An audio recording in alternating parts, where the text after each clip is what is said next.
Okie dokie, so we're going to go over Proverbs 6. And remember, the reason we like Proverbs is its wisdom. And wisdom is like technology for life, technology for spiritual living, technology for civilization, technology for socialization. Wisdom is things that kind of always work. It's like something that says, oh, this is iron and this is sand, or this is love and this is perversion. I really need to clean my camera.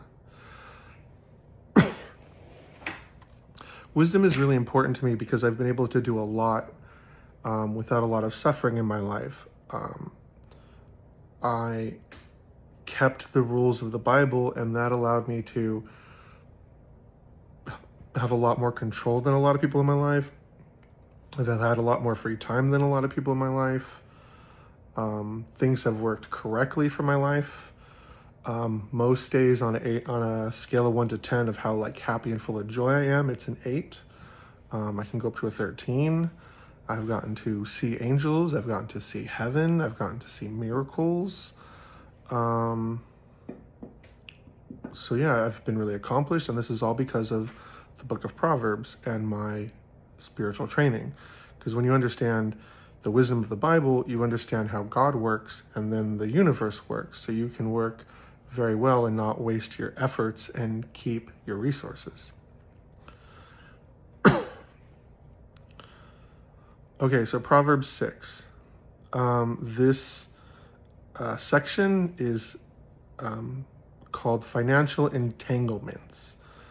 My son, if you have put up security for your neighbor or entered into an agreement with a stranger, you have been snared by the words of your mouth. Trapped by the words from your mouth. Do this then, my son, and free yourself, for you have put yourself in your neighbor's power. Go, humble yourself, and plead with your neighbor. Don't give sleep to your eyes or slumber to your eyelids. Escape like a gazelle from a hunter, like a bird from a hunter's trap. So a neighbor in the Bible is someone who's got your back, but at the same time, it's saying put up security. So I'm thinking it's like, let me find out. Okay, it's saying be smart in guaranteeing someone else's debt. You don't want to do that because while you are probably really good with your money and you want to help someone out, that doesn't mean they're going to take their money or your money seriously. Just because they have your back and you love them doesn't mean they're not foolish too. The Bible warns a lot against borrowing money and lending money. So what's the other one? Or entered into agreement with a stranger. And so yeah, also be wary about agreeing to do things with someone you don't know. Like you don't know if they have good morals, you don't know if they have good character. And this is something even Christians have to learn. It's not your problem to dig everyone out of a hole. It's not your problem to save everyone, because some people are self-destructive. And so you need to bring them to Jesus, not just try to pay off all their debts. Like I've seen that happen where people are given all this money and then they just throw it away. They'll gamble it, or they'll waste it on, they won't pay off the bills, or they won't buy food with it. They'll eat out or order DoorDash, and then they wonder why they don't have a lot of money. And it's like, well, you just spent $20 for some burgers. I could have bought a lot of rice and chicken for that much money. I could have made a lot of pasta for that much money. There's a lot of things you can do if you take your money to the grocery store instead of buying, having restaurant food delivered.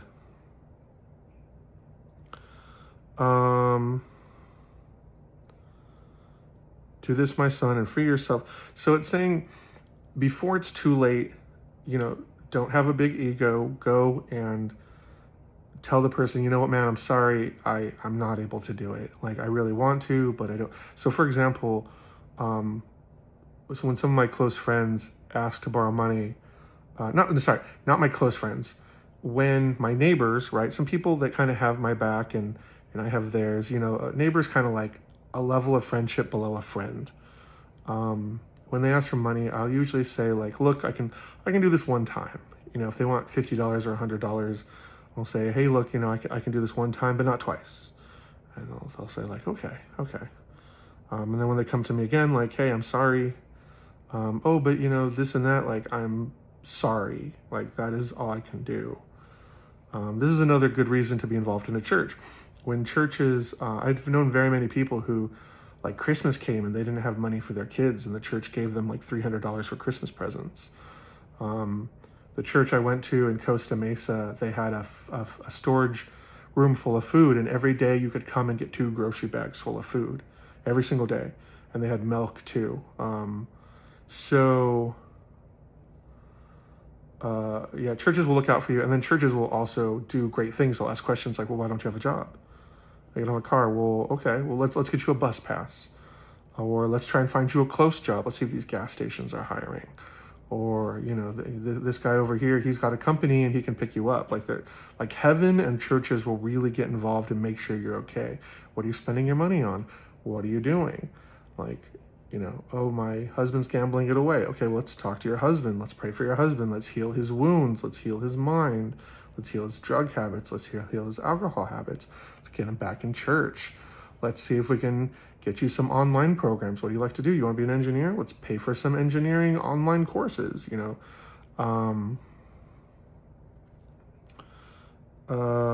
escape from a gazelle, like a gazelle from a hunter, like a bird from a hunter's trap. So it's really laying it in, like, when it comes to financial entanglements, feeding the poor and being generous is always good, but being a sucker and being a fool isn't biblical. And that's hard for a lot of Christians to learn. It is not your job to put out the world's fire, except in the occupation that you do. So like Jesus didn't heal 24 hours a day. He would go out and then preach and heal, and then he would come in and he would go out and preach and heal. And sometimes moving back and forth, there were big miraculous moments, but it is not your responsibility to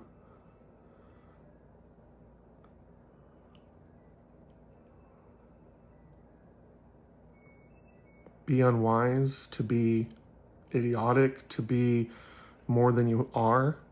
And so the Bible is saying, be wise. Don't guarantee it. Don't put your life on the line. A lot of people will do it like, oh, no, I got him. But this neighbor, you notice it's also calling him a neighbor. So it's not a man of God. In the story of the Good Samaritan, the neighbors were not Jewish. The neighbors were the Samaritans, so they weren't God believers.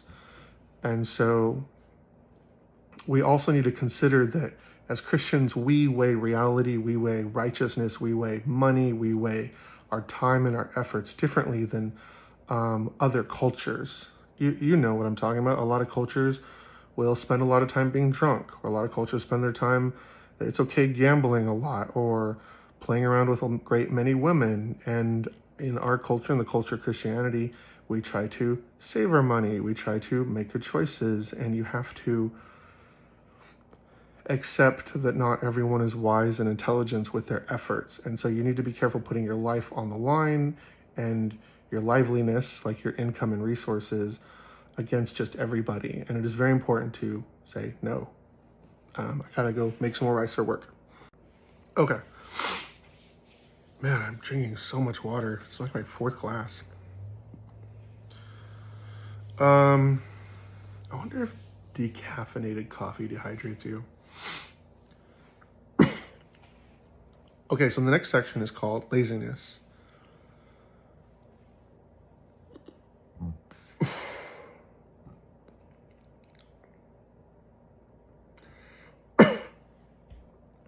Go to the ant, you slacker.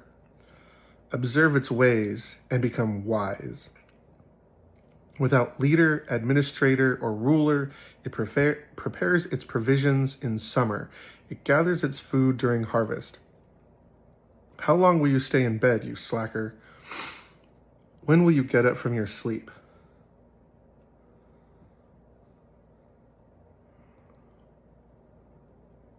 A little sleep, a little slumber, a little folding of the arms to rest, and your poverty will come like a robber, your need like a bandit. So, laziness is tricky because I've met some people who have no discipline and need to get up and try. They're in their arrogance, they think life is meaningless, and they become nihilistic, where they believe like it's all kind of pointless. But the Bible is saying, consider the ant, like it works and things get accomplished. And it doesn't need all this extra leadership or money. Like it goes and it finds something to do, it does it, gets it done. And then it's going through the excuses. Oh, I just need a little sleep, a little slumber. Like, just let me fold my arms and rest for just a second. It's saying you do this and poverty is going to creep up on you. And it'll come up on you unexpected. All of a sudden, all your money will be gone. And this happens. You get into a car accident.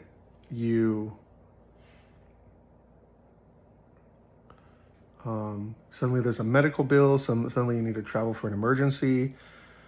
So you need to consider this and take life seriously. And if you find yourself still being lazy and you know you want to worship God and work with God, then you need to pray. Prayer is the spiritual organ, like vocalizing and praying is the spiritual organ for your soul. So if you want to understand how to operate your soul, it's done so through prayer to God. So you can just say like, dear God, help me to be motivated, help me to be lazy, or not to be lazy, help me to understand why I'm lazy, help me to understand why I have a hard time moving around, what I can do. And another good thing you can do is talk to people about it. Like, man, I'm really lazy and I don't want to be. Because when you kind of hide your weaknesses, they kind of stay like a second personality in your chest. Whereas if you're okay talking and sharing your weaknesses, that air, that voice, that second personality kind of gets circulated with fresh air, and you kind of get like a fresh processing of your spirit.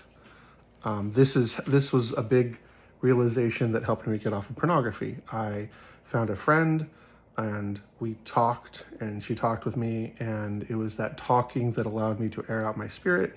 And then it suddenly wasn't hard to stay away from pornography. I went from watching maybe once every other day to once a week. And I think this year in the past year, I think I've only watched like 7 times. No, 1, 2, 3, 4, 5 or 6. Yeah, 1, 2, 3, 4, 5. Yeah, 5 or 6 in a whole year.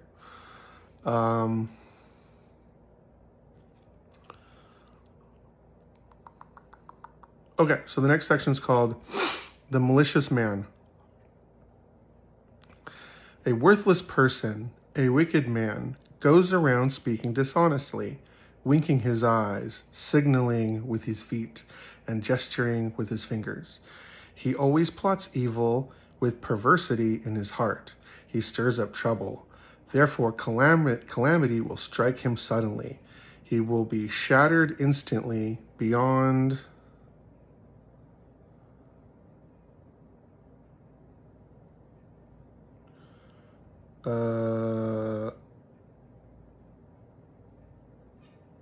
recovery. He will be shattered instantly beyond recovery. So, as strong as wicked men are, they're actually really weak. Because the life force of the universe belongs to Jesus, it belongs to God, it belongs to Christianity, it belongs to the humble, it belongs to the meek. So you can topple over wickedness very easily. You just need to pray and pray and work, because it's not just about toppling the evil. You need to grow righteousness in your community. You need to grow spiritual strength in your community. You need to grow Jesus in your community, because if Jesus topples over the evil and then no one in your community is taught how to be good, you're just going to get more evil. So Jesus usually does a lot, as much as he can, with your hearts. So this is a warning. If you're wicked and if you're evil, all you have to do is start praying to Jesus, and he'll straighten out your heart and straighten out your life. He'll give you wonderful, beautiful friends. He'll give you wonderful, beautiful things to do. Because, like, what's better, trying to do all this evil, or like surfing, or like learning art, or having a bunch of friends over and watching anime? Like, when I tell people to do Bible studies, I always tell people, like, do at least an hour. Have like a good Bible study. Do an hour or two of like anime or video games, and then do at least 15 minutes of Bible verse. Do a Bible verse. Be like, this is what we're talking about. Or do it the other way. Pray. Hey man, what do you need prayer for? You're trying to find a girl, trying to find a wife. Okay. You're trying to find a job, trying to find a calling, trying to make friends, trying to lose weight. All right, we're gonna pray about all these things, and then we're gonna see if we can find some Bible verses on that. I was actually talking to a friend. I said, the purpose of a pastor actually isn't to educate, it's to feed. So what is your heart hungry for? You need some Jesus, you need some healing, you need some expertise, you need some direction, and that's what a shepherd does. Feed you when he feeds you, the teachers teach, the shepherds feed. So play some video games, do some Bible verses, do some prayer, do some worship. And then, if you're feeling more hungry from God, maybe have a whole day. Maybe do Bible study for like 5 hours. Make it really long, make it really awesome. Find someone to come over and cook. Hot dogs are cheap, man. Hot dogs are super cheap. Hey, everyone got a couple bucks, make some hot dogs.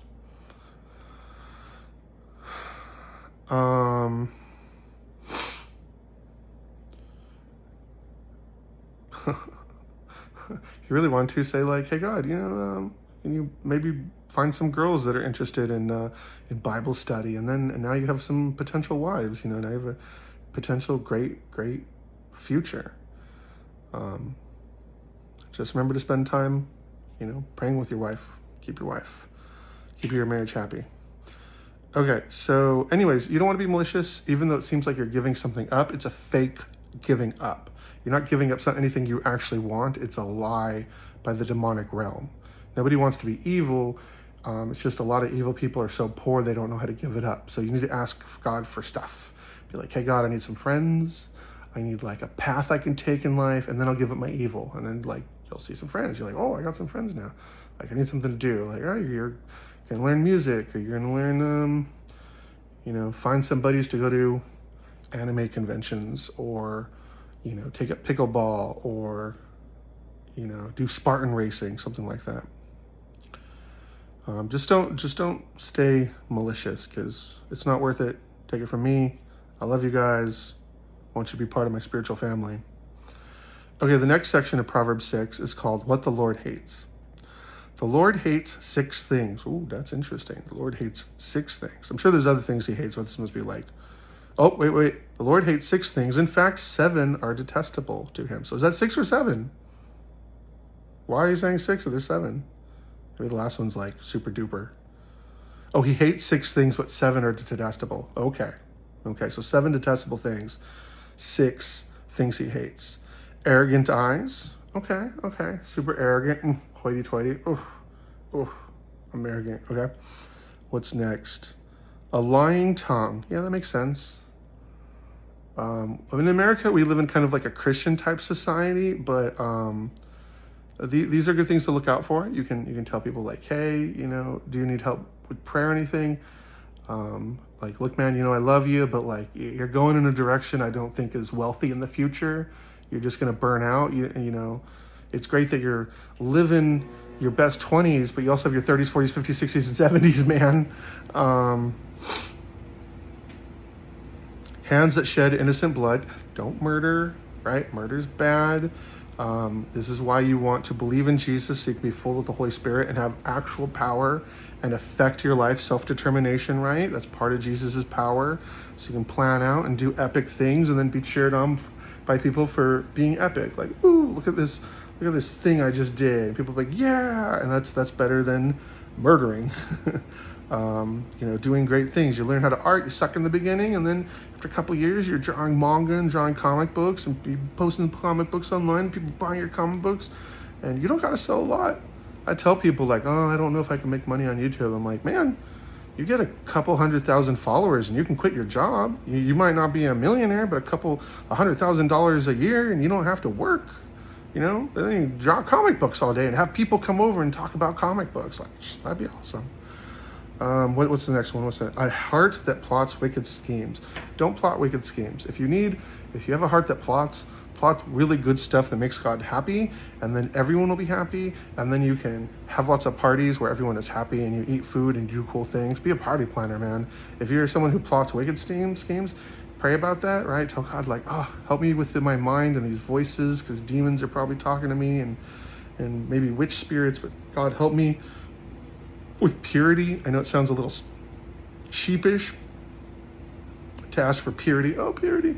But then, like, you can plan cool stuff. You can plan video game parties. You can plan, I used to go to the beach a lot when I was in California. I moved to Tyler and I got so mad because people said, oh, we do drugs because there's nothing else to do. And I got so mad. I said, what? Excuse me? Get some board games, write a play, start a band, start a club, invite some girls over to watch some movies, read a book, learn a skill, learn how to program right now because you're in high school. And then when you get out of high school, you already know how to program, and bam, you can skip college and start your first job at 75 grand a year. Like, have some people over, learn to cook. Like, you can say like, hey, lady who's super cute, me and my friends learn to cook. Why don't you get you and your friends over and we'll see how good we are at it. You know what else we're gonna do? Learn to make desserts. Start a new sport, start a new club sport. I was just, oh man. They said, I was bored. I said, I was homeschooled. I know boredom. A lying witness who gives false testimony. Don't lie when you're under oath. When people are relying on you, have honor, and then you can ask God, why should I have honor? Life is so pathetic. Show me meaning, show me purpose, show me why I should care. And God will tell you, and then you can say like, oh, like he might say, you need to care because you're going to be a hero that people look up to. There was one criminal in this third world country, and the missionary was like trying to witness, but he was just so strong, like nobody could stop him because they didn't have a police force because it was a small village. And I think he got really mad, and then God told him, you're going to work for me and you're going to love me so much that one day you're going to die for me. And he stopped being a criminal. He's like, I can live for that. I can live with that. That's a hero. Yeah, I had a friend who was into witchcraft, and I just said like, hey, but you believe in Jesus, right? He's like, yeah. I'm like, so you have to stop being a witch. And he's like, yeah, okay. And that was it. You sometimes just need to tell people like, hey, I had a friend who used to, she used to have a lot of sex with a bunch of guys, and she'd say like, I don't get why they get so clingy. And I said, my friend, sex is a big deal. And she said, okay. And she stopped. Like, sometimes you just gotta like tell people.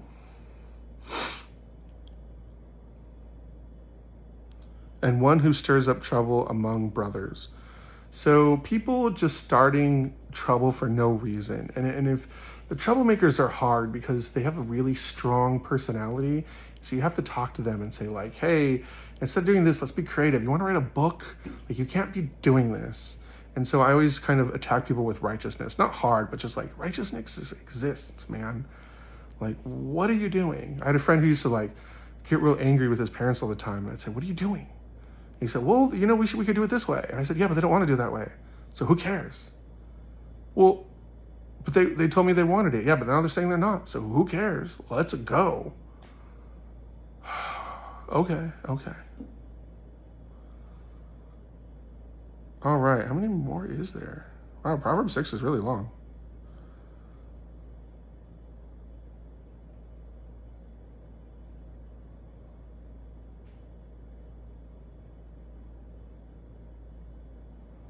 I totally lost my place. Oh, 6 things. Okay. Trouble among brothers.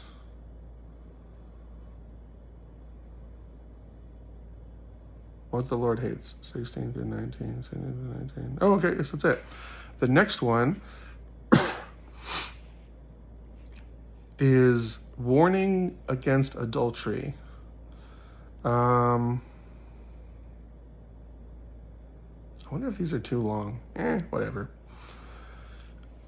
You guys can start and stop them as you want. A warning against adultery. My son, keep your father's command. So it's like saying honor your father's wisdom and what he teaches you, what he tells you, and also what God teaches and tells you. My son, keep your father's command and don't reject your mother's teaching. Okay, so, your father's telling you something, mom's instructing you, hold on to these. Always bind them to your heart, tie them around your neck.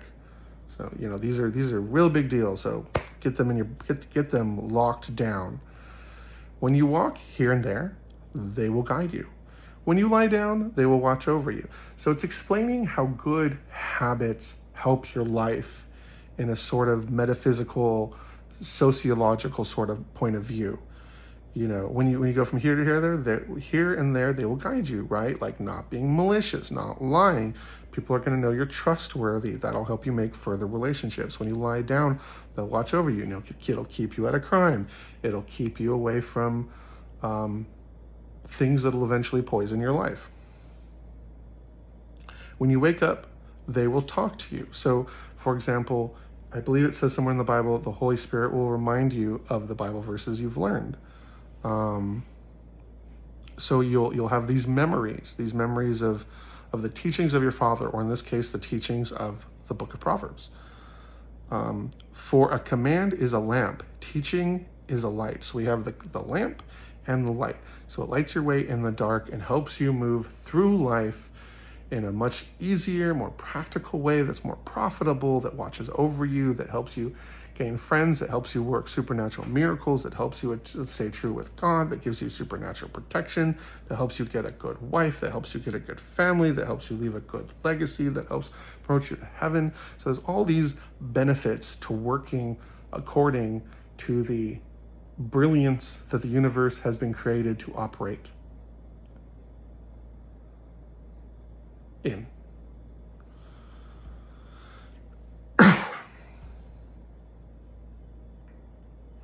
And corrective discipline is the way to life. Okay, so corrective discipline doesn't mean like the parent who beats you. Discipline in the Bible is like if a sheep is going away too far away, the shepherd will use that kind of like hook in his staff, and he'll bring the sheep by the neck. He'll be like, no, this way. Don't go that way, this way. And I asked God, kind of the difference between discipline and punishment. Punishment is something to stop you from doing something, but discipline is something to motivate or make or encourage or guide you towards something. So proper discipline is just, we want to go this way. This is a good way. In sociology, we learn good discipline is respectful, reasonable, and related. And I thought that was really good. That was from Sociology 102, Marriage and Family. So yeah, corrective discipline is the way to life, because it's good to remember. I had a friend who was saying, like, I think he said like life was really rocky a lot. Life isn't always great. And I said, well, how many girls are you juggling? And he said, I'm currently dating 2 girls. And I said, you should actually be married to 1. He said, yeah, you're right. I know. And I had one friend who was really scared of being married. She's like, I just wanted to kind of party in my 20s and then maybe get married later. And she met just this great guy. And I think they got married after like 3 months, because it was that or he had to go back to Australia. And he wouldn't be able to come back for like 3 years. And so she said, we're just going to try. We're just going to try. And she got married and she said, I did not know life could be this good. She said, like, my anxiety's gone. My life is great. Everything is great. It's just wonderful.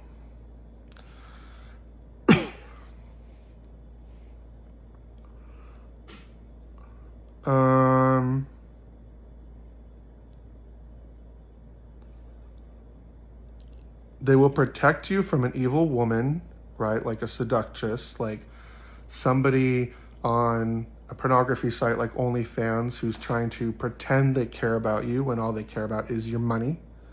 You know, they might wish you well, but they do not care about you because they're trying to have a non-sex sort of sex with you. Because pornography is, they get your money and you get pretend attention. So you're not even getting sex or love, you're getting fake sex for money. That's like, instead of eating grapes, you're eating the plastic fruit, right? That's for decoration. Don't lust in your heart for her beauty, or let her captivate you with her eyelashes. So again, we're going over the dangers of adultery. Remember, in the previous chapter, I talked about it being like death. So now we have death, and now we have captivation, right? For a prostitute's fee is only a loaf of bread. But the wife of another man goes after a precious life. So it's saying like, you need to be even more careful because during the course of falling for seductive women, eventually you're going to get caught with a married woman, and his husband is going to descend on you and probably mess you up.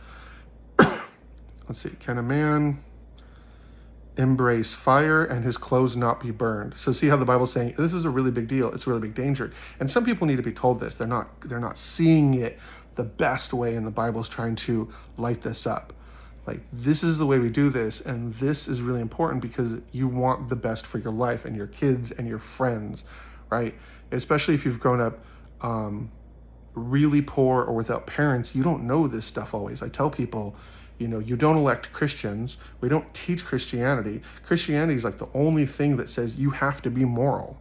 Everything else says, oh, as long as you're not hurting people. But Christianity says you must be righteous. You must be good. You must be full of love. And so if you're not taught that, the Bible here in the book of Proverbs 6 is like detailing it for you so you know.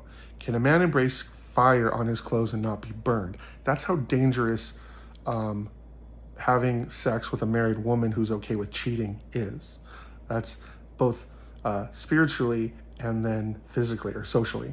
Can a man walk on burning coals without scorching his feet? So eventually, this sort of adulterous lifestyle, right? We've gone from like being seductive to now having adulterous lifestyle. An adulterous lifestyle is like where you have sexual interactions with people who aren't your wife, or if you're a woman, your husband. Like, you might be able to get away with it for a moment, but both God is going to descend on you, and then civilization is going to descend on you. And if you're thinking, I can get away with it still, your head's backwards. Like, you want to do great stuff and have a fantastic life with your husband or wife.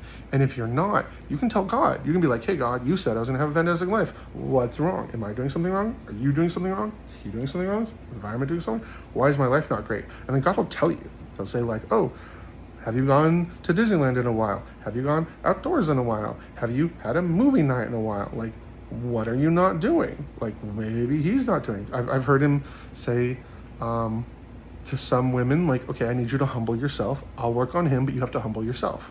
And the women are like, And then they'll tell the men, like, you know, are you spending any time with your wife? Like, yeah, she's not, you know. Or I've had to tell some guys. I had a friend at work, and he's always checking women out. And I was like, that's great that women are flirting with you, but like, you've got a wife. And if things aren't interesting sexually to where you have to flirt with these girls at work, tell God. And you will have a more sexually interesting or fantastic life. And so he did. He said, hey, I just want to let you know, I was having sex with my wife and I was bored, and I told God, and then it became very interesting. And so thank you, because I'm not flirting anymore. I'm because what you said was true. you know, I checked my ego. I thought, I don't need to talk to God about my sex life. And then I did. And it was awesome. And thank you. And I was like, whoa, okay. Worked a lot better than I thought it did. Because I understand what the Bible is saying, but it's great to see it in practice. Okay.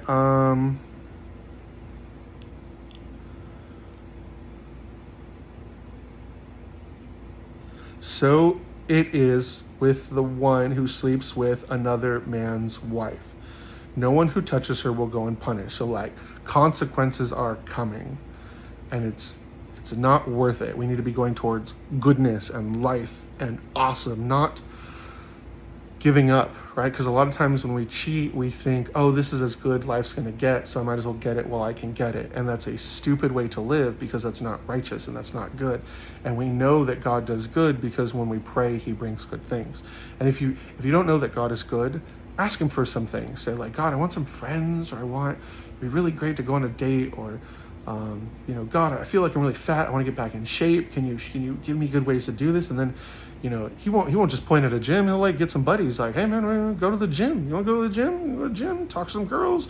Get some food after, or play some video games after. You're like, all right, or you'll be like, oh, I'm bored. And they're like, well, you listen to music?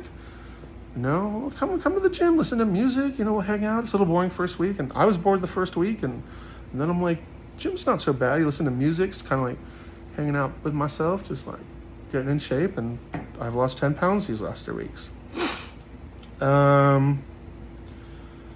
People don't despise the thief. People don't despise the thief if he steals to satisfy himself when he is hungry. Still, if he is caught, he must pay 7 times as much. He must give up all the wealth in his house. That must have been the law back in the day. So, okay, now we're comparing it to a thief. The one who commits adultery lacks sense, so lacks common sense. He's not thinking, he's just doing whatever he wants and saying, oh, it probably won't be that bad, and then it is that bad. Whoever does so destroys himself. So now we're like really getting into it. So like there's all these problems that comes through by not being sexually honest. And sexually honest means you have sex with your wife or your husband, and that's the only circumstances. You don't get to fool around before marriage. You don't get to pause your marriage and fool around. You don't get to both fool around with other people. And there's a reason for that, because your life is supposed to have all these different things to it, like family and fortune and resources and wealth and food and cheer and a legacy. But when you focus on just sexual gratification, you turn off all those other things, because all of your time is going to focusing on your sexual gratification. But you drive your life towards a fantastic woman, and then you have sexual gratification and time to do this and time to do that, and then she helps you with that and helps keep you honest and keeps the bills and helps run you, half the things you need to run in your life and your household anyway. Now you have someone helping you who's your best friend, bam.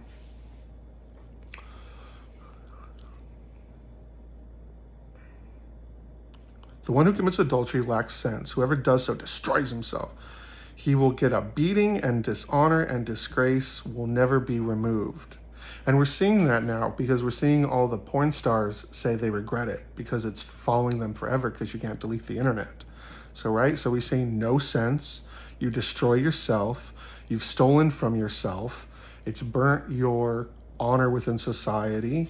And God can still, if you're coming back from a life as a pornography model, God can still turn your life around, but you have to work with God to kind of, get everything going again. And now you're in a good place to warn others. So things might be a little bit awful, but God can work you into something great. And then at the same time, you can help keep other people from going that way. Oh, and men, feel free to keep your friends out of doing pornography. It's not good. Everyone who does it gets in a bad shape, really bad. And you'll see that as you get older. Be like, ooh, I grew up in Hollywood, and I'd meet all these rock stars that said Josh, I was wrong. Like church and family, Josh. Partying and drugs, nope.